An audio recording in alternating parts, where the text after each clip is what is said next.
Hey, Bryan, welcome to the Buy, Grow, Sell podcast. Hey, it's great to be here. Thanks for having me on. My pleasure, my pleasure. Really looking forward to unpacking your story. Perhaps I could get you to kick off and just give us a little bit of your sort of background and what led you to starting the. I'm pretty sure you started, right? You started Peachtree, the landscaping business. So, yeah, why don't you give us a little bit of background and kind of what led to that part of your story?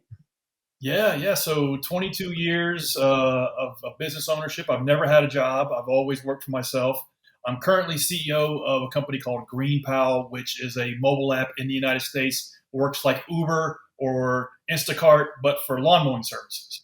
Yep. GreenPal is a 10-year overnight success in the U.S. We're nationwide now with around 300,000 people using our app to order Wow. lawn mowing Congrats. services. Yeah, Yeah, that's cool.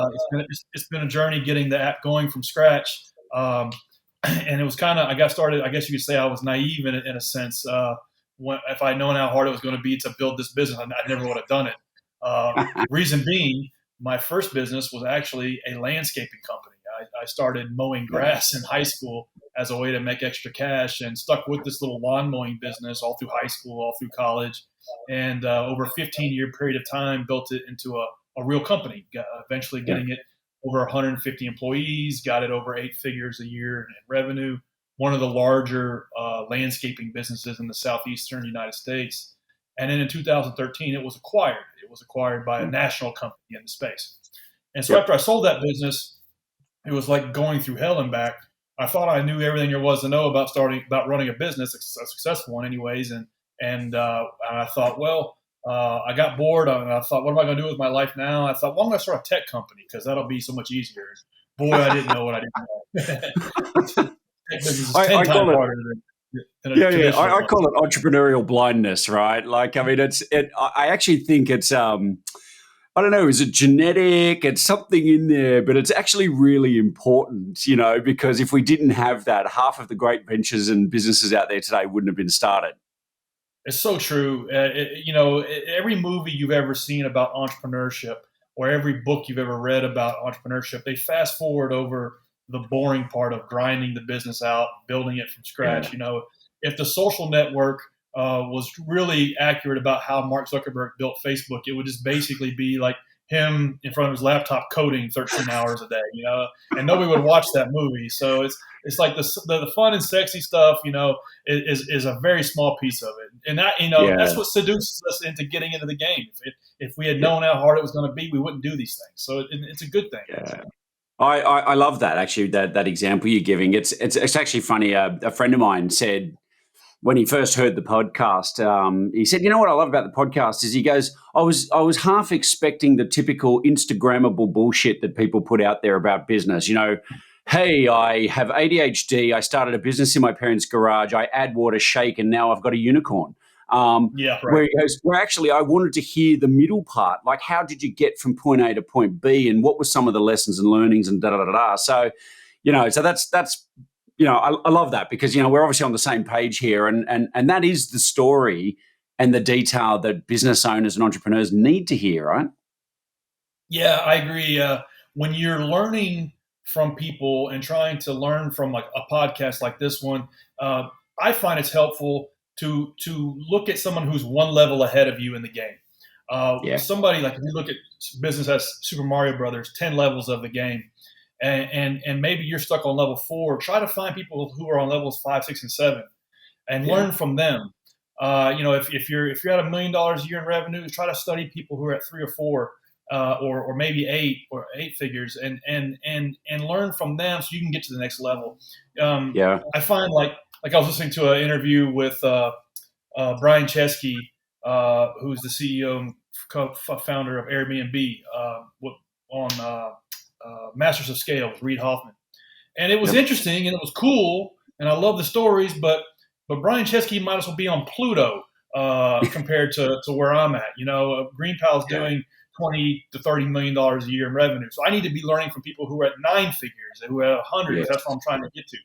So that's the yeah, beauty of yeah. a podcast like this one. You can really zone into somebody who's just one step above you and learn from them and how to get there. Yeah, absolutely. I do love that. It's a great analogy, and you're right. It's if you look too far ahead, the advice they're giving is not practical, right? Like I think Mm, whether it's a podcast like this or you're in a coaching session or whatever it is that you're doing, you kind of just want to be able to walk out with one or two key things that you can implement, right, and actually do something, actionable. Yeah, take action, right? It's exactly. Actionable things. yeah. Gary Vaynerchuk and Tony Robbins are great, but they're not going to actually give you the practical things that you need to be doing in your business to get to the next level. For sure, for sure, and I love that. Mario Brothers. I love the reference because I'm a little bit of a gamer at heart. I do, I grew up in the video generation as well, so I don't mind my gaming. And but you take that analogy of levels, and I find I've looked at so many help business owners across so many industries, and those levels or barriers are all slightly different, And for some, I've had business owners who will say to me, I'm sort of stuck in this kind of 15 to 20 million revenue space and we've tried to push through that 20 mil, but just the dynamics for the business were a bit different. And, we keep getting pushed back down. We keep experiencing different problems. Sometimes it's people. Sometimes it's just the way the operations work in other ways. It's just funny where those kind of natural barriers sit with different sectors or different business types. So, I think it Or just even goes to show, worse. there's no point talking to Airbnb if you're running a lawn care business necessarily, because the principles of some of the things they're doing in their business may not actually apply. Exactly. And what you're saying is a challenge. And I think one thing that I see a lot with new entrepreneurs is they're worried about problems and challenges that are 3 or 4 levels beyond where they're at. Like they're trying to get a business going from scratch. They're trying to get their first 100K in revenue or 500K, and they're worried about 6, 7, 8, 9 level related problems. They're worried about what their brand strategy is or their cultural strategy, or if they should hire a head of PR and things like that. These are problems way down the path in the video game. Just focus on one level at a time, throw Yeah. all of your intensity, get past that level, and then worry about the final boss on level 7 when you get there. And that's what holds up a lot of entrepreneurs to progress to get to 8 figures, and like I'm trying to get to 9 figures now. Worry about Yeah. one level at a time, throw all of your life's intensity into that, and then worry about the other things later. Yeah, totally agree. That's good. It's great advice. It's interesting because our main business is Exit Advisory Group. We do talk a lot about exiting and stuff like that. But with all the guests we've had on this show, and I often ask them, and maybe it's a good question for yourself too, Brian, in terms of like green power. But I'm always interested in whether people started a business with the end in mind, and without trying to preempt your answer. But I find the majority of people I've spoken to that have had even wild success didn't actually start with that end game in mind, because they often go, look, like the end game, when we started this business, we were young. We just needed to make sales and make sure we could keep the thing going. Like there was no point having this discussion about a wonderful big exit strategy. I mean, I would say it's not to say that it didn't pop into your mind every now and again, particularly maybe over a beer at the end of the day. And hey, geez, wouldn't it be nice to sell this business one day? Yeah, that'd be lovely. Anyway, back to the grind, right? Yeah. So, there wasn't necessarily this master plan of, we're going to build to 8 or 9 figures and we're going to have this massive exit and it's going to happen in this year. It's you don't know what the road looks like up ahead that far. And so, yeah, I mean, I'm curious from your own perspective, from Peachtree to Greenpal. I mean, has exit strategies and thinking, come into it yet? Did you start with it? What's been your experience? Yeah, I think entrepreneurship is full of these dichotomies all the time. Things that are at odds with one another. Do you just build into like a blue ocean strategy, or do you listen to customer feedback and iterate your way to what something wants, or do you raise money and swing for the fences, or do you build a bootstrap and build a profitable business from day one? And it's like all these things are at odds with one another, and that's one of them. Is do you begin with the end in mind? And because if you don't have a goal, you can't score, you can't win. Or do you not worry about that and just try to serve your customer and build a meaningful, impactful business? There's a lot of investors that won't fund a founder if they're walking in talking about exit strategy day one. because they Yeah. know their ambition is not big enough. Yeah. So that's that's one of those things that the hallmark of a brilliant mind is the ability to hold two conflicting viewpoints at the same time. I think that falls into that bucket. At least it has for me, Yeah. because Yeah. when I was starting my business, my first business, my landscaping business, I didn't believe I was going to build a $10 million landscaping business, and I didn't believe I was going to sell it one day. And if I had, I probably never would have gotten there. But on the other hand, when it was time, when I realized that I had reached the point of necessary ending with the business, and I needed to explore the acquisition of it, man, I wish I had had a 5-year proactive plan. Wish I had begun with the end in mind, because my life would have Yeah. been a lot easier. I had to retroactively build a lot of things into the business, and I had to really rush through those things, and it probably affected my eventual outcome. So I really think it's one of those things that the two ideas are at odds with each other. If you're showing up day one and you're already beginning your exit strategy, it's kind of like getting married and signing a prenup, and you're already planning the end day one. So I don't know. It's tough. I struggle with it.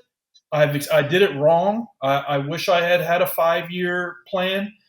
So maybe that's it. Maybe you start worrying about the end after you get past level 1, 2, or 3, and you get some momentum going, and you get a Yeah. profitable business that's doing at least 7 figures or something like that. Maybe there's nuance there.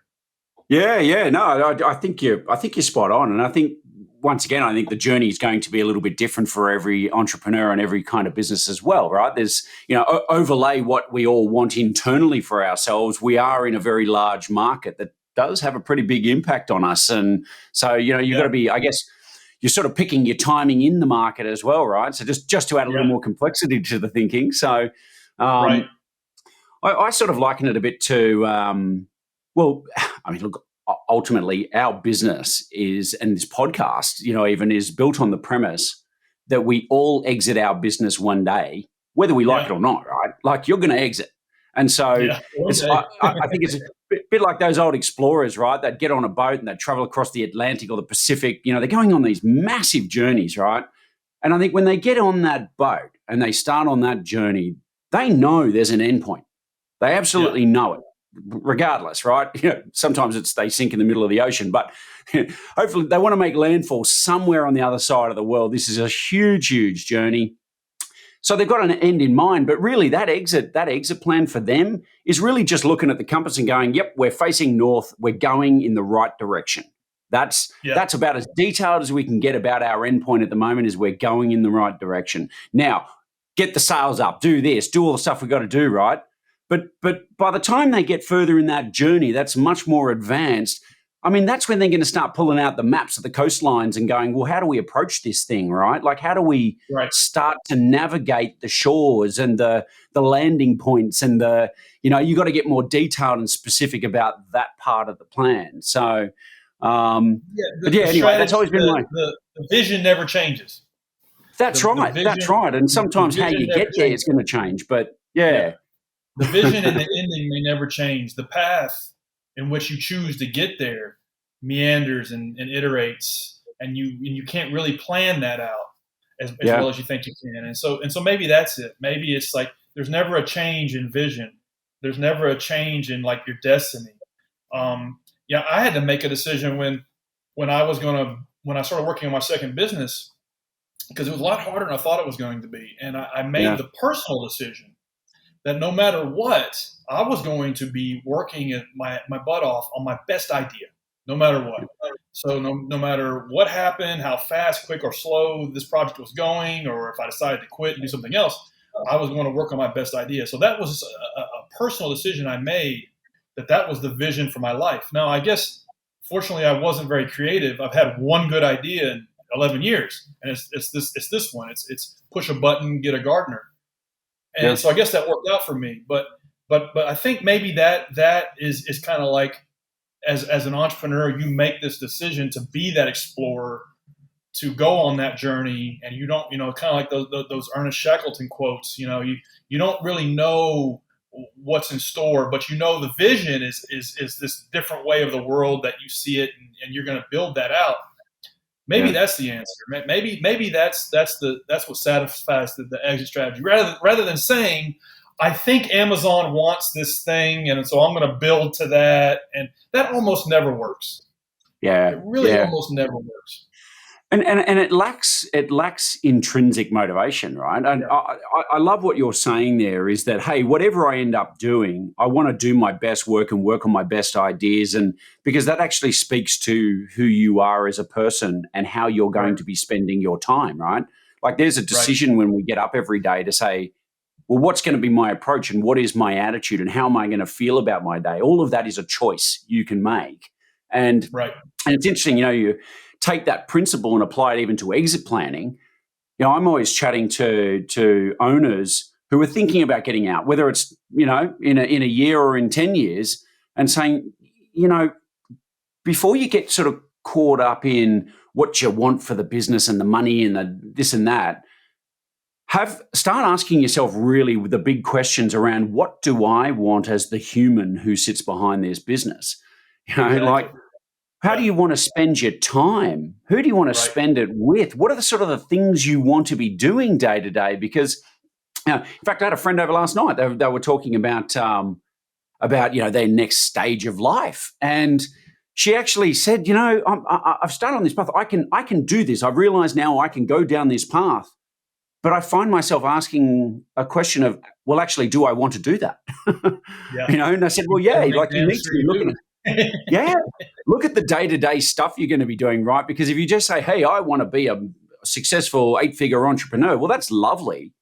But if the path to get there is so painful that you hate yourself and you've ruined the rest of your life and you're just miserable, well, that's not a really great journey you probably want to go on. So, Exactly. And I went through an existential crisis after I sold my business. It was my identity. I had ran yeah. that business from the age of 18 to 33, and the 100 some odd people that worked there were my family. And Yeah. when I sold the business, it was like a piece of me was gone. It was like going through a divorce, and Wow.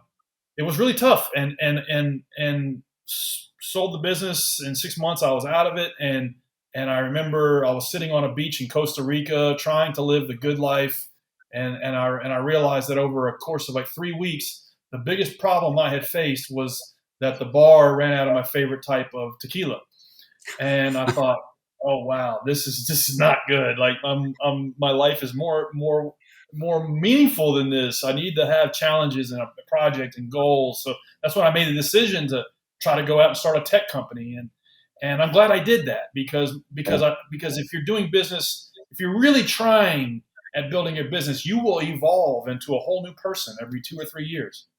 And definitely. I'm the totally different person than I was before I started this company, and I'm grateful for Yeah, that. that's fascinating. That's I, one of I I the cool want to things about it. unpack.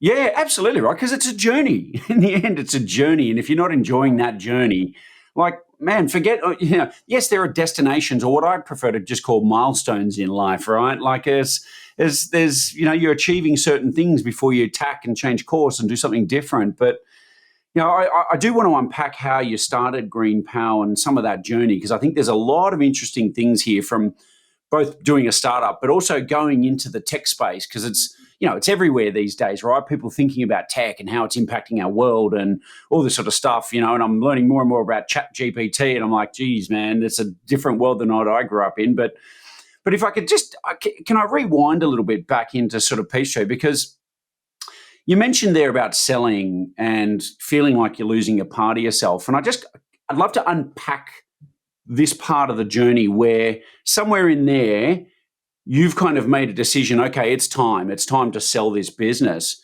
What When did that come about, and what was that part of the process like for you?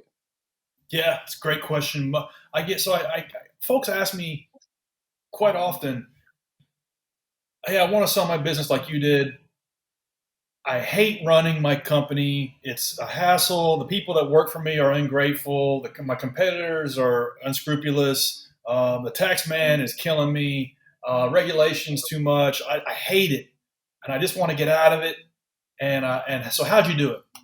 And my answer is like, if you hate running your company, now is not the time to explore an exit, because by the time somebody's going to want to buy your company, you're going to love every corner of You're going to fall in love with it again. And so now that is not the mindset in which that you can get a business acquired in most cases. And that's kind of how it was for me. I had reached a point where I didn't hate running the business, but it was no longer fun and interesting to me. And I had reached a point of like I plateaued. I mentioned earlier, you evolve as a whole new person every 2 or 3 years if you're growing and scaling a business. And that kind of plateaued for me. I had been stagnant for 2 or 3 years, and it wasn't like I conquered the world or anything, but in my market and where I operated the business, it was one of the biggest companies in the space, and I think I had reached a point where I was no longer like mentally intrigued by it, and that set in for about a year. And I thought, man, I'm going to try to sell this thing. And from the moment I had that idea to the day I got it acquired was like 2.5 years. And so I had to rebuild I had to take it down to the studs and rebuild it from the inside out, and build in the kind of management structure and systems and processes that national companies were looking for, and had to overhaul the accounting to GAAP accounting, which that took a lot of blood, sweat, and tears. And so by the time I got done with all that, I almost fell in love with the business all over again. I was like, man, this is great. It's making more money than it ever had. And I don't have to like deal with this BS every day. It's got people in place for it and stuff like that. So that's how I experienced it. I think that's important for anyone listening to this who wants to sell their business, is that if you hate your business and you don't enjoy running it, now is not the time to try to sell it, because nobody's going to want to buy your set of problems. And as the founder, I'll make one last point. As the founder, you get exactly the company culture, the enthusiasm, the vibe, the joy that you deserve, because it is a reflection of you. It's a reflection of your attitude. It's a reflection of your enthusiasm. It's a reflection of your effort. It's a reflection of it. It's basically scaffolding around you. And I had to come to that realization, and it took like almost 3 years to fix it all. There's an enormous amount of gold just there, Bryan. Like I 100% agree. When you're in a bad place, hey, the culture does fall to you, right? There's a great book, The Fish Rots from the Head. Like if the whole thing stinks, well, it's time to look in the mirror.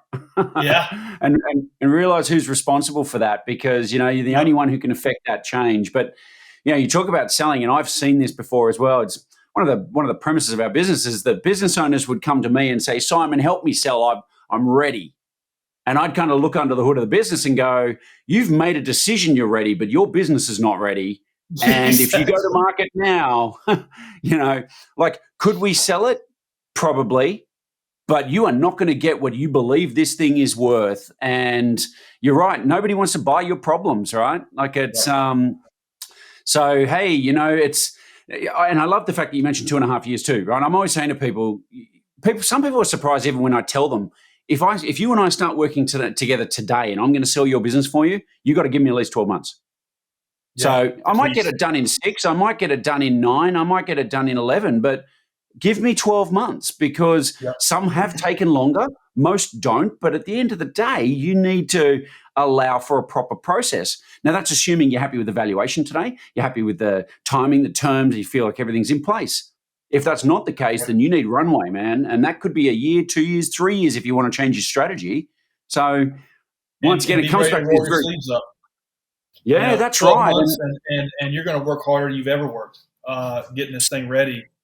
And be willing and open to change and improvement. A lot of times I was guilty of this. You ran things a certain way for so long, you don't want to go backwards and change things. And that's hard, especially if you've always done it that way. And so you got to be open to that too. You got to be open to make the changes in the business, almost take the business down to the studs is what I had to do.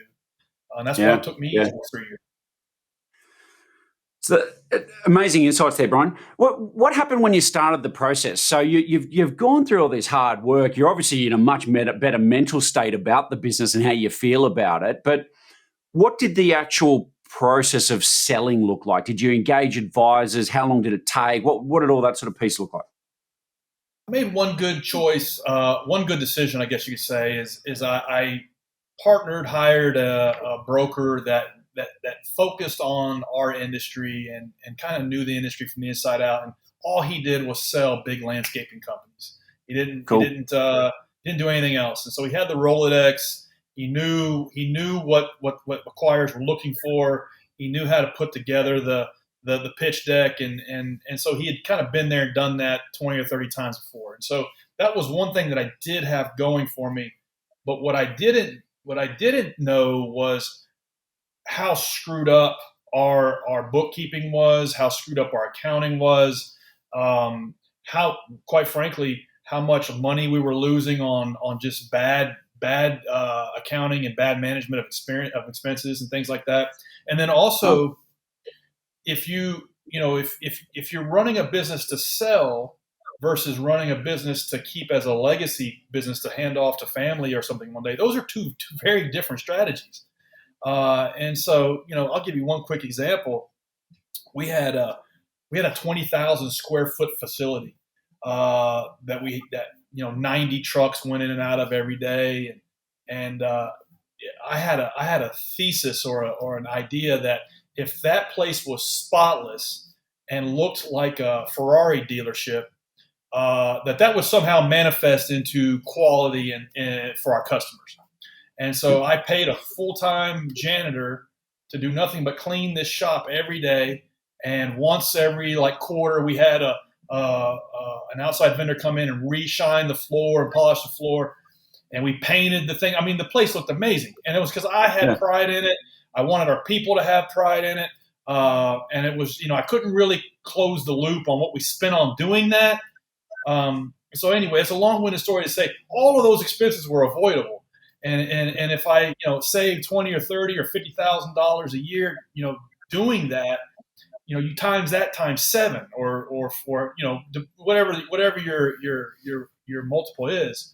So, that 50,000 is not 50,000 a year, it's 300,000, Yes. And so, and there's a dozen of those.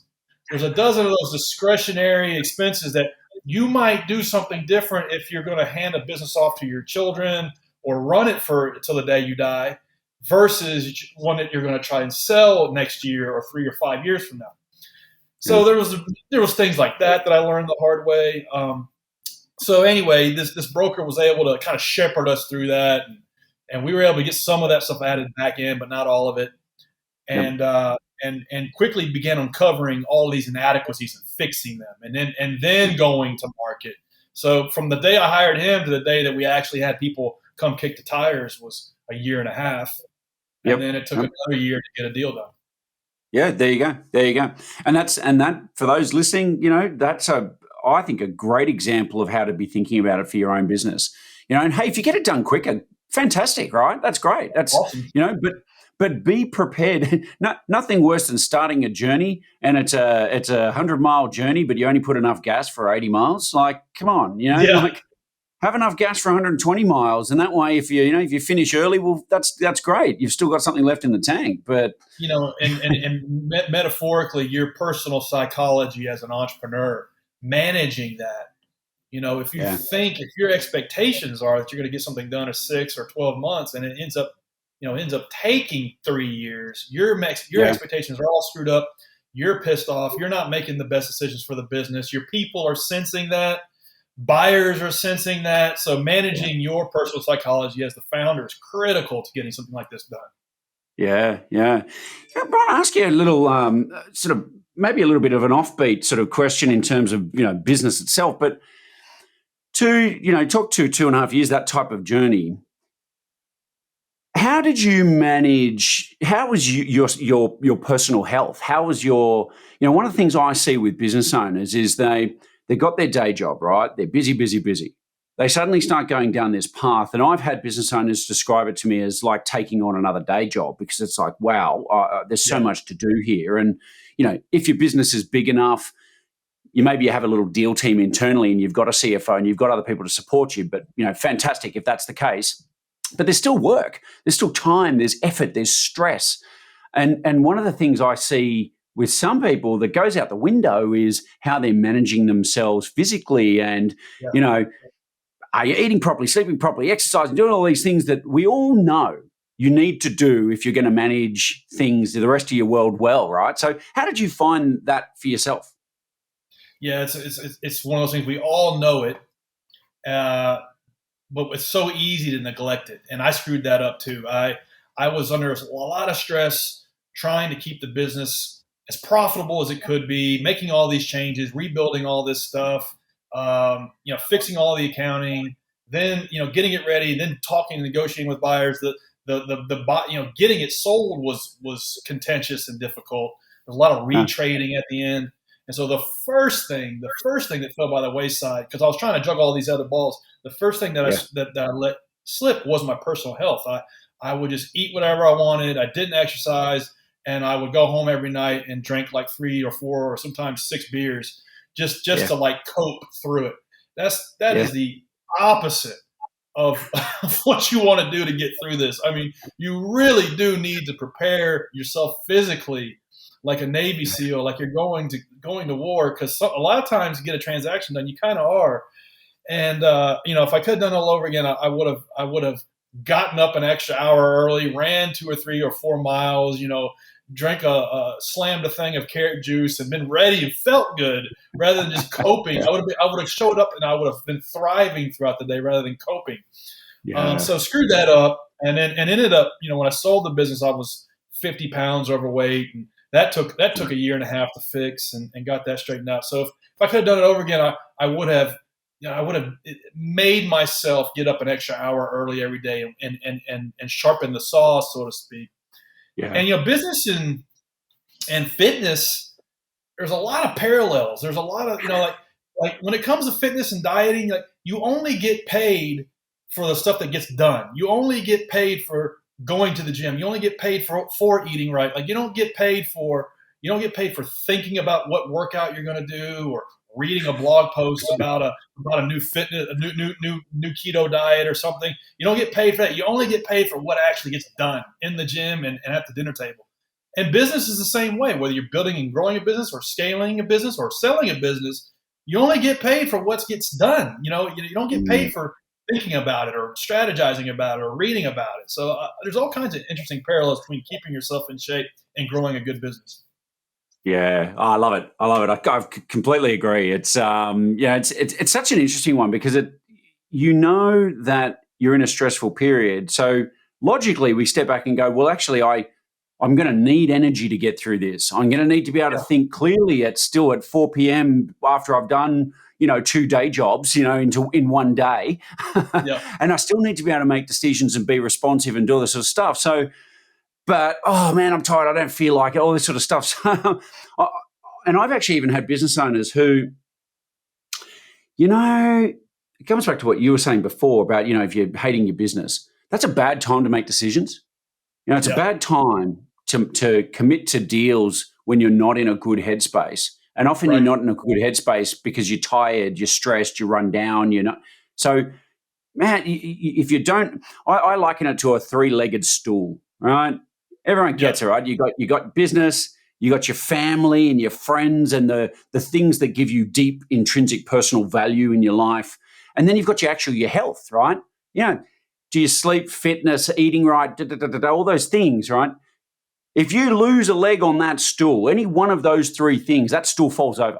So you need to manage that as you're going. And okay, the stool might be a little bit wobbly at different times because you're a little bit out of sync, but those wobbles are the signs of, whether it be your body or your friends telling you, man, you're out of alignment and you need to have a look at yourself. Yeah, you stay in a zone of being reactive. If you feel like crap, you're eating crap, you're overweight, you're not exercising, you stay in this in this reactive state. You're reacting to everything, and you're not being proactive about anything. So there's all kinds of things that are going to trigger you as you're trying to sell this business. And it's like, well, these guys came back and they've adjusted their offer because they don't recognize this expense as an add back. And so you react to say, well, tell them to screw off and to screw the whole thing. You're being reactive. You're not choosing your response. Whereas if you were proactive, you'd have had 2 or 3 things already in place, knowing that might occur. If you don't feel good, you're always in a reactive state, and you're never allocating time to be proactive about anything. And if you're going to try to sell a 7 or 8 or 9-figure business, you need to be in a proactive state. You need to be working on things that are important but aren't necessarily urgent. Whereas Yeah. if you're eating crap and not exercising, you're always working on things that are urgent but not important. And so Yeah. it's something that gets said a lot, and none of us listen to it until we do it wrong, and we figure out, okay, I can't do that anymore like Hindsight's a wonderful teacher, though, right? that. Yeah, it's one of those things we know we should be doing right, but until you've screwed it up so bad, you have the pain, the scars. You don't ever realize it. At least that's the way I've experienced it. Yeah. Well, I love it. For those listening, Brian and I had a very quick chat before we started the show, and he just made the comment of, "Oh man, this journey, and I've had a lot of scars. So I'm happy to share the stories." And it's like we were having a chuckle about the fact you can't do this journey and not end up with scars, right? Like it's Yeah. just that is.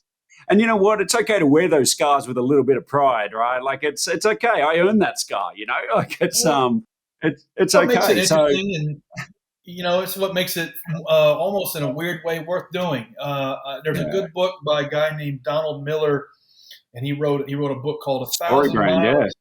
Yeah. And so one of the points of the book is to live an interesting life, you have to have an interesting story. And so I'm reading the book, I'm like, yeah, that really makes sense. And then I thought, well, my businesses have always been the storyline to my life.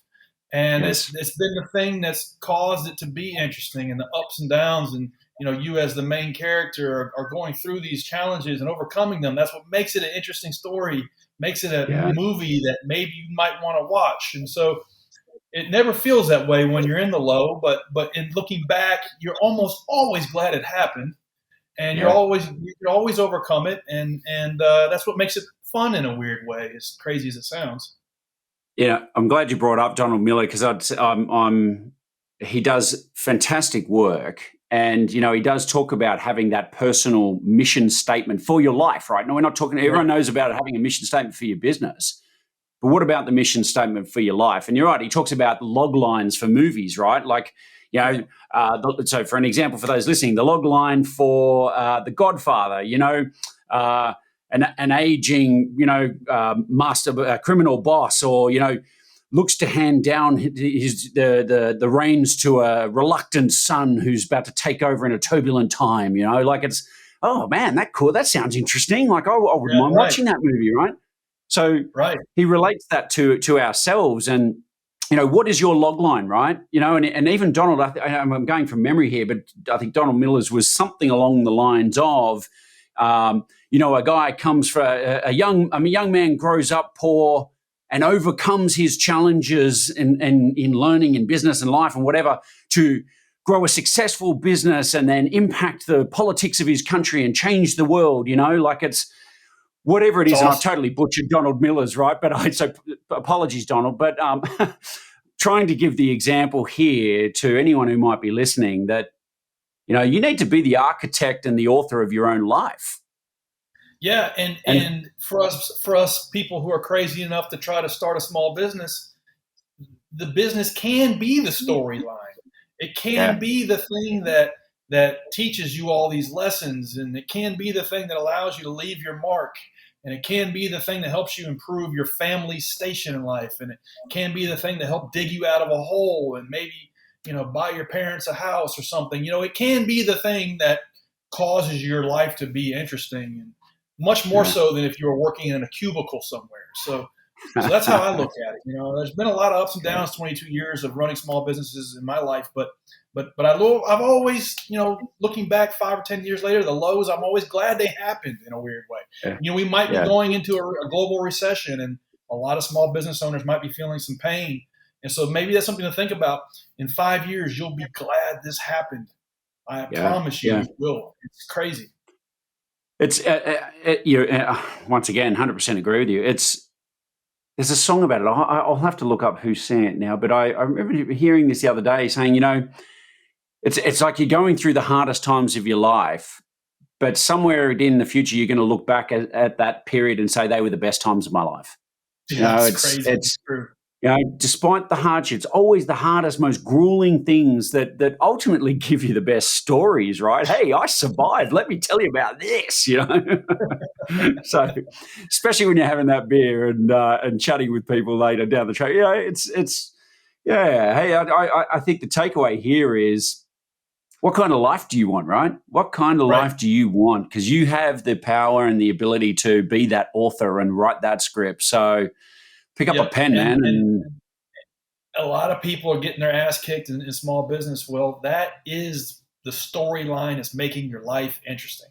And if you yeah, can overcome it and come on the other side of the mountain and reach, conquer these challenges, you'll be glad you did it. That'll make your life an interesting storyline, maybe a story you might tell your kids one day.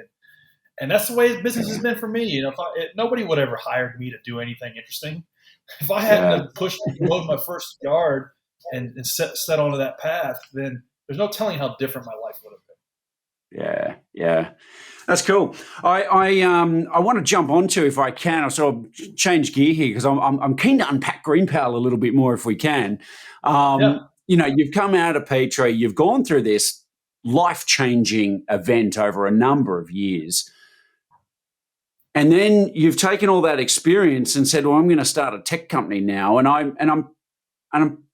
do want to get inside your head a little bit on that because anybody who's in business today, if they're not already massively impacted by technology, then they should be thinking about how technology is changing their world. And I think, you take something you've called it commoditized, lawn mowing's commoditized, sure, but you've taken this and built tech around it and you're changing the game. So what went through your head there with tech? Did you have any experience with tech? Like what was it just the wave? Talk to me a bit about the idea and the founding and those early sort of stages. Yeah. So the idea was one that I observed every day running this landscaping business. People would call the office every day begging us to come take care of their basic services. We no longer did residential work. We only did big commercial work. So we would refer them out to smaller providers. So in effect, we Mm, were kind of this connector service. So I saw in analog that technology could make this whole thing work easier. And so when I sold the business, took 6 months off, got bored, thought, well, somebody is going to build an app like Uber or Airbnb for this industry that I know really well. And so why can't it be me? How hard could it be?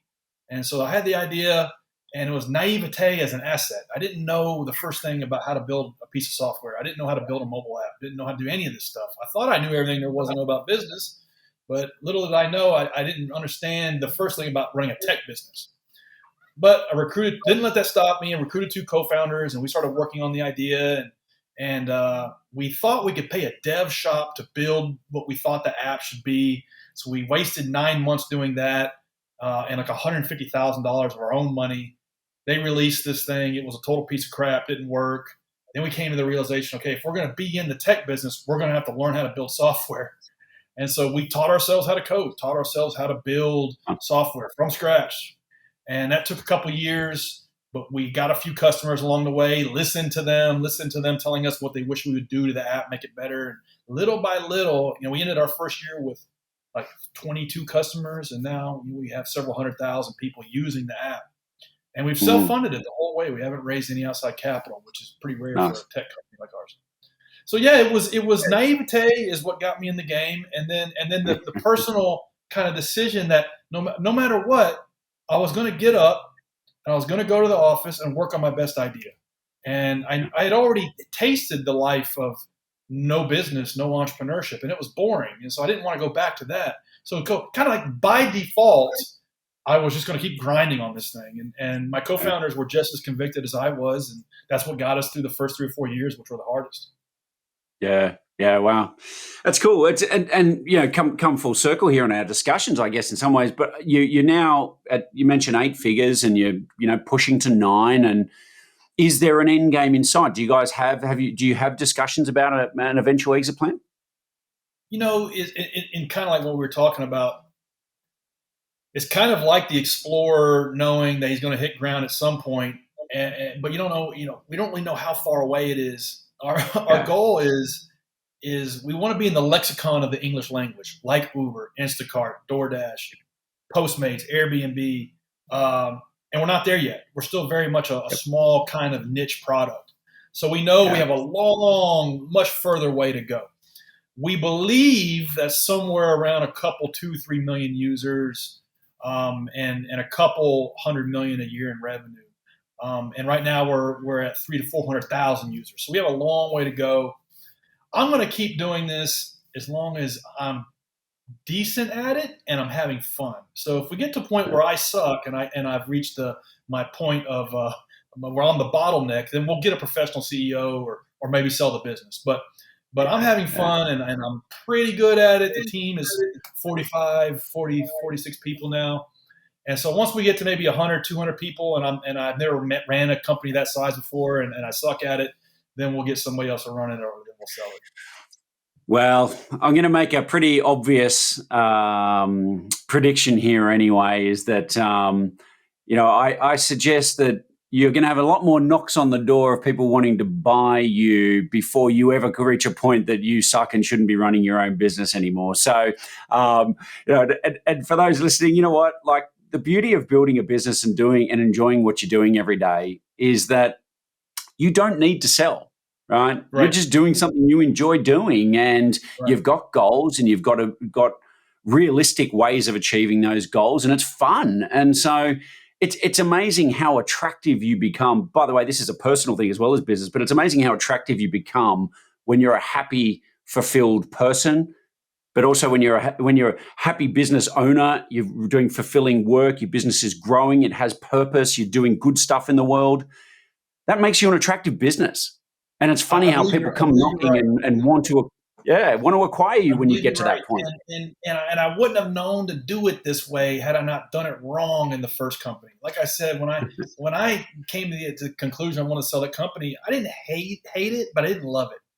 And so now I can kind of see the warning signals of, okay, this person is a rock star engineer. They're really good, but they're kind of an asshole to everybody else. And I've seen this play out before, and it's not really worth keeping them on the bus. So let's send them on their way, and let's not let this place become a place where not everybody's happy to come here every day. And I've seen the early kind of warning signs of that. So I don't ever want to get to a point where I don't love running the business that I'm a part of. And so, I'm like, that's one thing that I'm always paranoid about, I guess you could say. Yeah. Well, once again, coming full circle again, but you love what you do, you enjoy it, you're doing good things. That sets the tone for the culture for the entire company, right? And I think people look to you as the leader for that, and they feed off you for that. So it's, what fuel are you giving your company, right? Is it this kind of narcissistic kind of, dog eat dog kind of fuel, or is it this purpose-driven, I feel good about what we do and we're adding, value to the world, and we should all feel good about what we do. And it starts with you. And as the founder, day one, level 1 of Mario Brothers to level 10, that is your job to foster and protect that culture, protect that vibe inside the company. Yeah. And I mean, it's a reflection of you. I've done it wrong where everybody in my business, was kind of not pleasant and was kind of a jerk, and because they were reflecting my attitude, so it's like, you got to go through that point of self-discovery to learn these things. Running a business is one of the best things you can do with your life to become self-aware, because the marketplace and the culture in your business will always tell you everywhere you're coming up short. Yeah, definitely. It's the marketplaces can be a harsh world and give you a harsh reality check, right? Yeah, which is good. Absolutely, it's necessary, right? Yeah. Bryan, I'm loving chatting to you. This has been great. I'm so appreciative of you sharing your insights. I do want to ask you in a moment to, if you don't mind, sharing with us, what is your definition of success? And it's a broad question, and I'm happy for you to answer it any way you like. But before we just get to that, I just wanted to say, anybody who's heard about GreenPal and wants to know more information, please go to yourgreenpal.com is the website. We're going to put some links into the show notes for this episode. But Bryan, are you happy if people want to reach out to you as well and connect somewhere? Yeah, Instagram is the best place to find me. Bryan M. Clayton. Just drop me a DM there. Awesome. I'm going to drop that into the show notes as well. We do have a lot of people who do reach out and connect on LinkedIn as well these days. It's being the business platform. I'd just say if you do reach out to Bryan on LinkedIn at all, please put a note in there, maybe that you heard him on the podcast, so he has a little bit of context as to why you're reaching out. Don't be one of these people that just sends connection requests to people. We're all humans here. Like, let's have a conversation. But Bryan, as I said, mate, I'm so appreciative. Before we wrap up, is there a definition of success that you use in your life? Yeah, I guess it's kind of like the movie Ocean's 11. You got a group of 8 or 9 or 10 friends, and they're all working on a common goal, and they're having fun, and every one of them's good at one different thing. And to me, like, not that we're robbing banks here, but I like to think about our business as kind of like that movie. We're 40-something people now. We're all friends. We're all good at one thing. We're all working towards a common thing. It's interesting. It's fun. It's exciting. To me, like, if I can live my life in that kind of dynamic, then I'm happy and I'm enjoying it. That's success to me. Loving what you're doing, being intrigued by it, being challenged by it, not too much, but just enough, and working with people that you respect, that respect you. To me, that's fun, and that's what I gauge success by. And if that gets out of whack, then I'm going to try to fix it or pull back. But I'm always paranoid to try to keep that dynamic, that Ocean's 11 feel, I guess you'd say. Beautiful. I love it. It's the vibe, right? It's the vibe you have every day where, you got that culture, you've everything's humming along, and that's that true 1 + 1 = 3, right? Like, there's some magic in that little group where, everybody knows they're doing something a little bit special, and it feels good. Yeah, there's an interdependence where it's all of us are greater than the sum of the parts, and that's really what the Ocean 11 crew was all about. Them coming together, they were much more of a powerful force than individually, and that's the magic that I try to foster in our little small company that I want to protect and keep that way. Yeah, that's awesome. And a great note to end on. Bryan, thank you so much. I'm really so much gratitude here, but it's been a great chat and a great story, and mate, best of luck for the future. Thank you, Simon. I appreciate it. I enjoyed the talk. Excellent. Thank you all for listening to this episode. I hope you enjoyed it as much as I did. Please hit the links in the show notes if you'd like to learn more. I'm going to repeat it as yourgreenpal.com if you want to know more about GreenPal.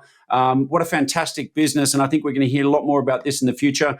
And one day, hopefully, when Bryan does do a massive, massive exit one day, we'll have to get him back on the show to sort of unpack that next stage of the journey. So thanks for listening, and please join us for the next episode.